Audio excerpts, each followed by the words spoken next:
you. Well, Microsoft has warned users of Windows 10 around the world to update their software as soon as possible to minimise the risk of cyber attacks now that support for the program has officially ended. Tech whiz kid Austin Turpin is the founder of Fliptech Australia and joins us now in the studio. Austin, thanks so much for joining us. Thank you very much for having me, Tash. Why should we care about Windows 10? Well, because Windows 10 is now deprecated. It no longer is being updated. When you turn your computer on and it runs this annoying update, most of the time that's for security reasons, because as hackers get more sophisticated, so too do the defences against them.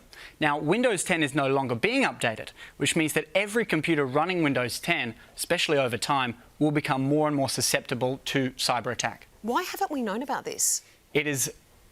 I have to answer the question every day. I have no idea. And in Australia, 40% of the computers that we use as a nation are still operating Windows 10. And it's no longer being updated whatsoever. So it is honestly it's the news story that I can't believe isn't being shown around the world. So what does that expose us to? How susceptible are we by not having this effective anymore? Well, it'll get worse over time. So technology is improving at a rapid rate and things are getting more and more difficult to understand. As we move into the future, hackers, cyber attacks get more sophisticated, and as we all know, Australia loves a cyber attack. Yeah. I mean, it happens seemingly every month at this point. And so it means that as we move forward, the risk is going to increase. So perhaps today, perhaps not tomorrow, but in 6 months, in a year, as the software Windows 10 doesn't keep up with new risks being invented, being innovated, it means that the risk will mount and mount and mount, and it's already happened. It's just going to get worse. So we're basically unprotected.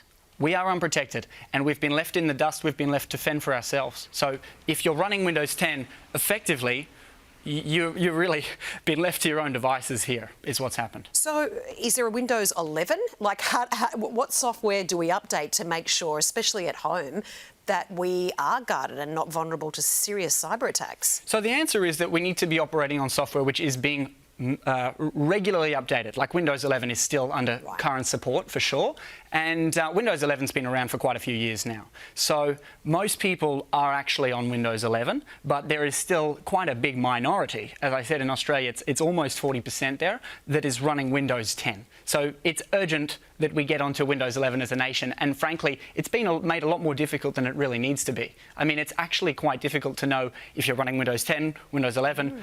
The layman really doesn't know. And so that's why I have to answer the question every day, to protect even my parents, my grandparents, my friends, uncles, everybody. Nobody seems to know at all. And also major companies. Absolutely. That's where the biggest risk lies. As you can imagine, cyber criminals are not attacking, generally, they're not attacking individuals. The big juicy target for them is corporate. So we have a lot of corporates. We're seeing e-waste being thrown out en masse. This is the biggest creator of electronic waste in human history. And so corporates are throwing out hundreds, thousands of devices which do not support Windows 11. That's what we're seeing at the moment. It's such a massive story, Austin. Thank you so much for joining us to shed some light on it. Really appreciate it. Thank you.